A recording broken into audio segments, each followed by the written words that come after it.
சொல்லியிருப்பாங்க.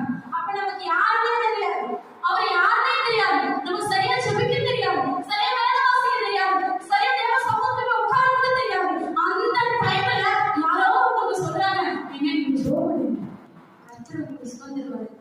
ஒருவேளை நடக்குமோ, தருவாரோ, இல்ல தவறான என்ன, சரி எங்கேயோ போயிட்டோம், ஒரு வாட்டி செக் பண்ணி பார்க்கணுமே. நம்ம எல்லாரும் போயிடுவோம் இல்லையா? நம்ம எல்லாரும் போயிடுவோம், நானும் போயிடுவோம். அல்லேலூயா.